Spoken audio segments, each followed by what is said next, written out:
Ikut lomba lompat gala, senangnya dapat juara 2. Bila pasangan kita salah, berilah dia kesempatan kedua.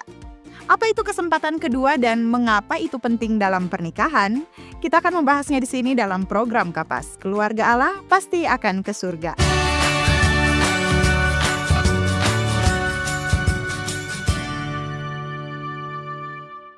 Kesempatan kedua dalam pernikahan sederhananya adalah momen untuk memulai kembali, memperbaiki dan membangun ulang hubungan yang sudah rusak atau hampir hancur.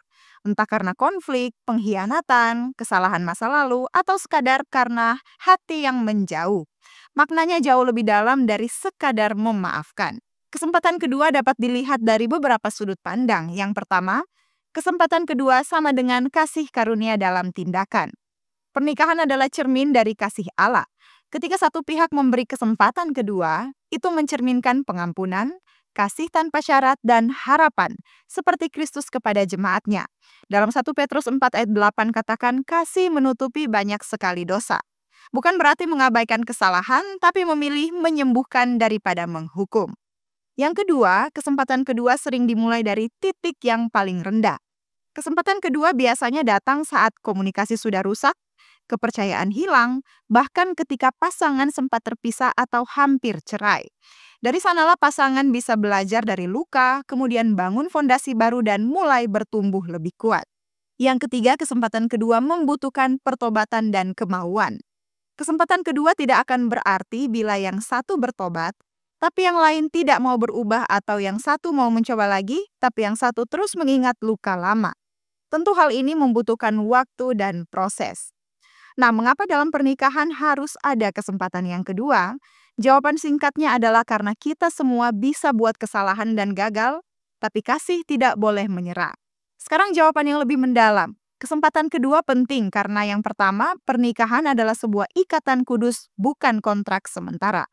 Markus 10 ayat 9 katakan, sebab apa yang telah dipersatukan Allah tidak boleh diceraikan manusia. Harus selalu ada ruang pemulihan ketika terjadi pelanggaran. Demikianlah kesempatan kedua merupakan satu tindakan menghormati kudusnya komitmen, bukan hanya perasaan. Yang kedua, kesempatan kedua penting karena Allah juga memberi kita kesempatan kedua untuk bertobat dan berubah. Yang ketiga, karena perubahan itu membutuhkan waktu dan proses. Banyak kesalahan dalam pernikahan berasal dari ketidaktahuan, luka masa lalu, ego yang belum diproses. Memberi kesempatan kedua berarti memberi ruang untuk bertumbuh, belajar, dan memperbaiki arah. Yang keempat, kesempatan kedua penting dalam pernikahan karena bisa membuat pernikahan lebih kuat. Aneh tapi nyata bahwa banyak pasangan yang semakin dekat dan dewasa secara rohani setelah melewati masa krisis karena memilih berjuang bersama, bukan menyerah. Kesempatan kedua bukan menjadikan pernikahan lebih rapuh, tapi lebih memperdalam ikatan kasih dan memperkokoh fondasi pernikahan. Yang kelima yang paling penting ialah bagi Tuhan tiada yang mustahil. Kuasa dan kasih-Nya dapat memulihkan apa yang rusak. Perlu diingat bahwa kesempatan kedua dalam pernikahan tidak boleh juga dipaksakan. Kasih sejati dan pemulihan tidak bisa tumbuh dalam tekanan. Itu harus lahir dari hati yang rela dan komitmen yang sungguh-sungguh. Kalau begitu, apa syarat kesempatan kedua diberikan? Yang pertama, adanya pertobatan yang tulus dari pihak yang salah atau yang menyakiti. Kesempatan kedua tidak bisa diberikan kalau tidak ada pengakuan dan perubahan. Memaafkan bisa sepihak, tapi membangun ulang pernikahan butuh dua pihak. Tanda pertobatan yang sehat ialah mengaku kesalahan tanpa menyalahkan, siap menerima konsekuensi dan bersedia berubah, bukan hanya sekadar meminta maaf. Yang kedua, adanya komitmen dari keduanya untuk sama-sama bertumbuh. Kesempatan kedua akan berhasil hanya bila keduanya, suami dan istri, bersedia belajar, berubah, dan membangun kembali. Kuncinya ialah jangan kembali ke pola yang lama, harus bangun pola yang lebih sehat. Yang ketiga, adanya waktu dan ruang untuk proses pemulihan. Kesempatan kedua dalam pernikahan bukanlah sesuatu yang instan, butuh waktu dan proses untuk menyembuhkan luka serta membangun keyakinan. Yang keempat, adanya keselamatan emosional dan fisik. Hal ini penting. Kesempatan kedua tidak harus diberikan jika itu membahayakan kesehatan mental atau fisik.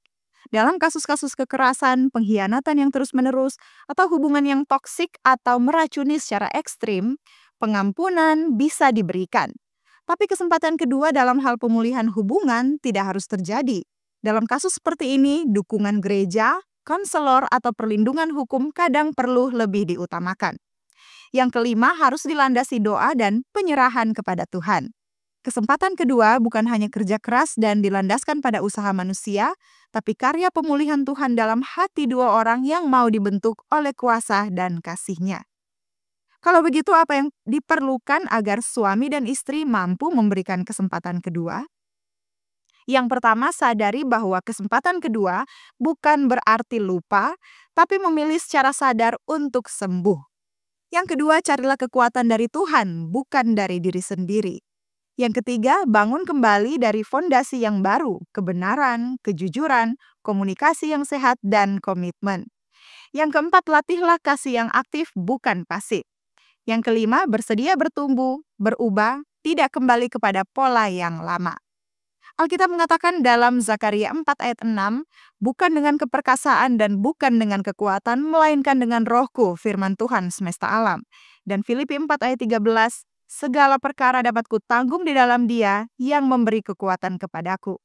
Kasih dan kuasa Allah lah yang memungkinkan adanya kesempatan kedua dalam pernikahan. Nah, pernikahan itu bukan hanya sekadar mencari kesenangan, namun itu juga adalah ibadah kita.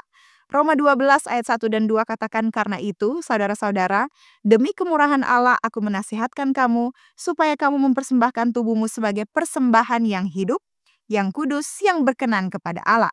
Itu adalah ibadahmu yang sejati. Janganlah kamu menjadi serupa dengan dunia ini, tetapi berubahlah oleh pembaharuan budimu, sehingga kamu dapat membedakan manakah kehendak Allah, apa yang baik, yang berkenan kepada Allah, dan yang sempurna. Sebagai kesimpulan, walaupun tidak boleh dipaksakan, namun kesempatan kedua dalam pernikahan itu sangat penting karena menyadari masing-masing kita, suami dan istri, bisa melakukan kesalahan. Ingat bahwa kesempatan kedua adalah cerminan dari kasih karunia Allah yang kita terima. Kuncinya ialah kasih dan kuasa Tuhan. Dan ingat, bagi si penerima kesempatan kedua dalam pernikahan, jangan pernah menyia-nyiakannya. Seorang penulis mengatakan, love is not about perfection, but about embracing each other's imperfections with patience and grace. Cinta bukanlah tentang kesempurnaan, tetapi tentang merangkul ketidaksempurnaan itu satu sama lain dengan kesabaran dan kasih karunia. Kemudian, when God gives you a second chance, it's not something you take for granted. Jangan pernah sia-siakan kesempatan kedua dari Tuhan melalui suami atau istrimu. Demikianlah pembahasan kita kali ini, dan bila sahabat Kapas Perasa diberkati, jangan lupa untuk like dan komen, serta bagikan tayangan ini supaya semakin banyak orang lagi yang diberkati. Tuhan Yesus memberkati kita. Salam Kapas.